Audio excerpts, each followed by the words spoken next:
ஈஸியாக வந்து பெருக்கல் சொல்லி கொடுத்தால கோடு போட்டு. ஆமாம் மிஸ். பெருக்கல் தெரியாதவங்க கூட நம்ம ஸ்லோ ப்ளூமர்ஸ் மெல்ல கற்கும் மாணவர்கள் கூட போடுற மாதிரி அது ஒரு தடவை எனக்கு போட்டு காட்டு பார்க்கலாம். 4க்கு என்ன பண்ணணும்? 4 கோடு போட்டுக்கோ. 1 2 3 4. அப்புறம் 2 நம்பருக்கு என்ன பண்ணணும்? கோடு போடணும். போட்டுக்கோ. 1 2. அடுத்தது 4 கோடு போடு. 1 2 3 4. அப்புறம் பெருக்கல் 4க்கு எந்த பக்கம் கோடு போடணும்? சைடா போடணும். குறுக்கல போடணும். போடு. 1 2 2 3 4. அதுக்கு தான் கொஞ்சம் நீட்டி போடணுன்றது கூட.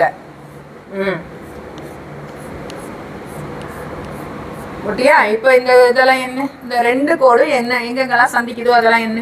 1 2 3 4 5 6 7 8 9 10 11 12 13 14 15 16.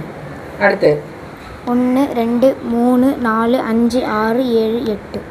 அப்புறம் 1 2 3 4 5 6 7 8 9 10 11 12 13 14 15 16. = போடு. 1ஆம் இடத்துல என்ன போடணும்? 6 போடணும்.